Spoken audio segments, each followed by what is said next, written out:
This channel does not promote any violent, harmful, or illegal activities. All content provided by this channel is meant for an educational purpose only. আগ্রহ ভীষণভাবে জাগিয়ে তুলেছেন শ্রমিক ভট্টাচার্য এবং তার নেতৃত্বে নতুন বিজেপি, তা হলো জ্যোতি বসু এবং তাকে কেন্দ্র করে বাম কর্মী সমর্থক এবং বিশেষ করে বামেদের ভোটার হিসেবে এখনো যারা রয়ে গিয়েছেন তাদের সঙ্গে বিজেপির নতুন সম্পর্ক তৈরি হবে কি?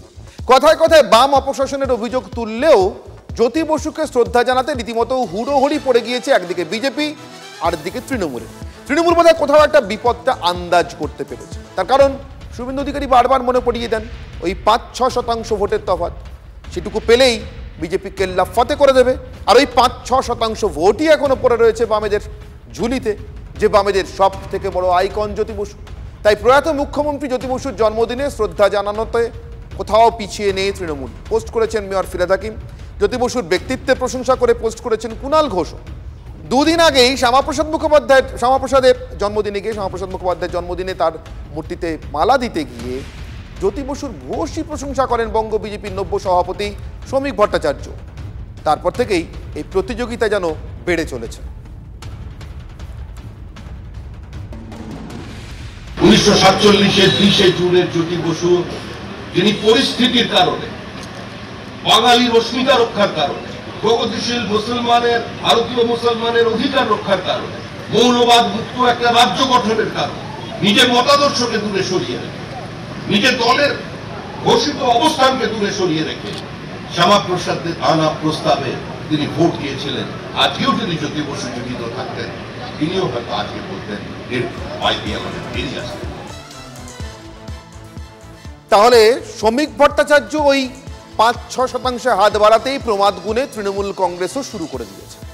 সেই জ্যোতি বসু, যে জ্যোতি বসু সরকার এবং পুলিশের বিরুদ্ধে আন্দোলন করতে গিয়ে 93 সালের 21শে জুলাই, সেই 21শে জুলাইয়েরই মাস এটা, কয়েকদিনের অপেক্ষা, আরও একটা শহীদ দিবস এই 21শে জুলাই আসছে, তৃণমূল পালন করতে চলেছে। আজ 8ই জুলাইয়ে দাঁড়িয়ে সেই জ্যোতি বসুর প্রশংসায় রীতিমতো গদগদ তৃণমূল কংগ্রেস। ওই ৫-৬% গল্প।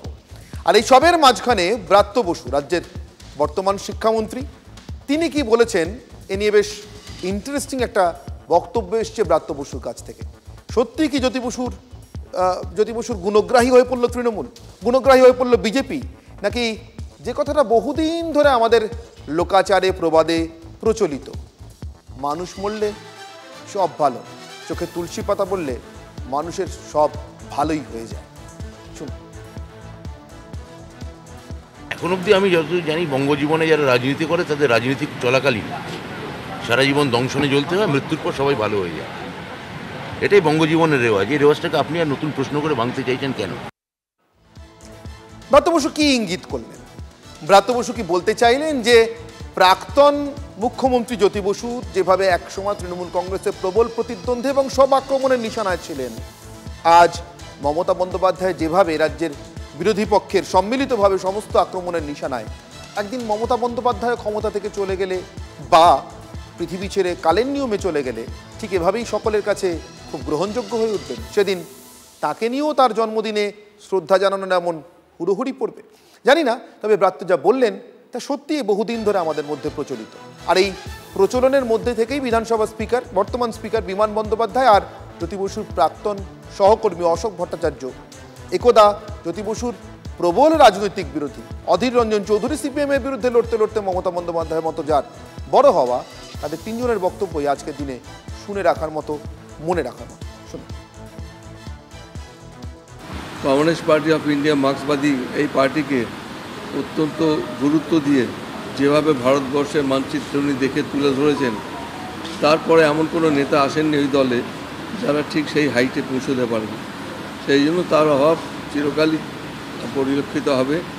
জ্যোতি বসু তিনি যেভাবে সিপিএম পার্টিকে প্রাসঙ্গিক করে তুলেছিলেন সারা ভারতবর্ষের মানচিত্রে, এখন সেই ধরনের নেতাকে খুব একটা বেশি চোখে পড়ে না। জ্যোতিবাবু কী বলেছেন এই পার্টির সম্পর্কে? অটল বিহারী বাজপেয়ীকে এই সরকার, বিজেপির সরকার, বিজেপি একটা বর্বর এবং অসভ্য দল। বিজেপি, জ্যোতিবাবু দৃষ্টিভঙ্গি ছিল আরএসএস বিজেপির প্রতি এটাই, তো সেটাই আছে। শ্যামাপ্রসাদ মুখার্জি সেই সময় যা বলেছিলেন, তখন কংগ্রেস এবং হিন্দু মহাসভা তারাই একটা উদ্যোগ নিয়েছিলেন। সেই উদ্যোগটা নিয়েছিলেন এবং তার আগে 1905 সালে একবার বঙ্গভঙ্গ হয়েছিল। তখন ভদ্রলোক সমাজ, বাংলার যারা ভদ্রলোক সমাজ, তারা সবাই মিলে কিন্তু বঙ্গভঙ্গের বিরোধিতা করেছিলেন। 2011 সালে আবার বঙ্গভঙ্গ রদ হয়। এবারে কিন্তু সেই ভদ্রলোক সমাজ তারাই কিন্তু দ্বিতীয়বারের দাবিটা যে করেছে, পৃথক পশ্চিমবঙ্গ, তারাই কিন্তু দাবিটা করেছে। এবং পশ্চিমবঙ্গের যারা, যেহেতু যত রাজনৈতিক দল ছিল, সব রাজনৈতিক দলই কিন্তু তখন তার সঙ্গে সহমত পোষণ করেছিলেন। এটা শ্যামাপ্রসাদ মুখার্জি কী বললো না বললো সেটা বড় কথা না। যদি জ্ঞান হয় ভালো, মেয়র বলে কথা। এই কলকাতার চেয়ার একদিন মেয়র ছিল চিত্তরঞ্জন দাস, আর এক মেয়র দেখতে পাচ্ছি। এই ছিল ফিরহাদ হাকিমের বা তৃণমূল কংগ্রেসের আজকের পোস্ট। শুভেচ্ছা জানানোর জন্য বিভিন্ন বক্তব্য, তার উত্তর অধীর রঞ্জন চৌধুরীর মুখে। আর অশোক ভট্টাচার্য, প্রাক্তন মেয়র শিলিগুড়ির, রাজ্যের মন্ত্রিসভার প্রাক্তন সদস্য, জ্যোতিবাবুর প্রাক্তন সহকর্মী, বিজেপির জ্যোতিবাবুকে নিয়ে বা তার আইকনকে নিয়ে টানাটানির উত্তর। রাজ্য রাজনীতি এখন উত্তাল নতুন করে এনআরসির আশঙ্কায়। কিভাবে তৈরি হলো? দিনহাটার এক বাসিন্দা উত্তম কুমার ব্রজবাসী, তাকে অসম সরকার হঠাৎ এনআরসির নোটিশ পাঠায়। আর তাকে কেন্দ্র করেই রীতিমতো বিজেপির বিরুদ্ধে ষড়যন্ত্রের অভিযোগ তুলে সোশ্যাল মিডিয়ায় পোস্ট করেছেন মুখ্যমন্ত্রী। 50 বছরেরও বেশি কোচবিহারের বাসিন্দা রাজবংশী উত্তম কুমার ব্রজবাসী, বৈধ পরিচয়পত্র থাকা সত্ত্বেও অনুপ্রবেশকারী সন্দেহে তাকে হয়রানি করা হচ্ছে। এটা গণতন্ত্রের উপর পরিকল্পিত আক্রমণ বলছেন মমতা। অসমের বিজেপি সরকার বাংলায় এনআরসি চাপিয়ে দেওয়ার চেষ্টা করছে, মুখ্যমন্ত্রী অভিযোগ করছেন। প্রান্তিক জনগোষ্ঠীকে ভয় দেখিয়ে ভোটাধিকার কেড়ে নেওয়ার নোংরা চক্রান্ত চলছে বলেও মমতা বন্দ্যোপাধ্যায় বিজেপির বিরুদ্ধে আক্রমণ শানিয়েছেন।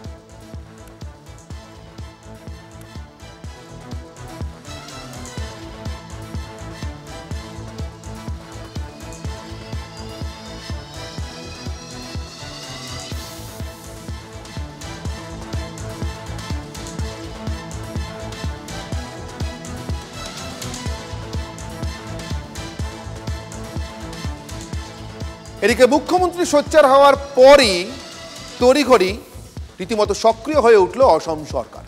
এনআরসি নোটিশ পাওয়া দিনহাটার উত্তম ব্রজবাসীকে আরেক প্রস্থ নোটিশ পাঠিয়ে জানিয়ে দেওয়া হলো যে কোচ এবং রাজবংশীদের জন্য এই এনআরসি করার কোনো প্রয়োজন নেই। এবং শুধু তাই নয়, মুখ্যমন্ত্রী সোচ্চার হওয়ার পর তড়িঘড়ি উত্তমকে, তিনি যে রাজবংশী, তার জাতিগত শংসাপত্রটাও দিয়ে দিল প্রশাসন। ফলে 50 বছরের অপেক্ষারও একটা অবসান হলো বলা যেতে পারে। বিডিও দপ্তরের পক্ষ থেকেই জাতিগত শংসাপত্র দেওয়া হয় উত্তমের হাতে, যাতে অসম সরকারের ওই নিয়ম অনুযায়ী কোচ এবং রাজবংশী হিসেবে উত্তম কুমার ব্রজবাসী এনআরসির জন্য আর কোনো নোটিশ কোনোদিন না পান। এর আগে বারবার আবেদন করেও এই জাতিগত শংসাপত্র কিন্তু পাননি উত্তম। তাই কি অসম সরকারের নোটিশ তার কাছে এসেছিল? আসলে এই রাজনৈতিক কোলাহলের দ্বন্দ্বে এসবের মাঝখানে কি এই খুব গুরুত্বপূর্ণ প্রশ্নগুলো ধামাচাপা পড়ে যায়, যেটা আজকে কার্যত পেতে, এই সার্টিফিকেটটা পেতে, জাতিগত শংসাপত্রটা পেতে উত্তম কুমার ব্রজবাসীকে সাহায্যই করলো একরকম।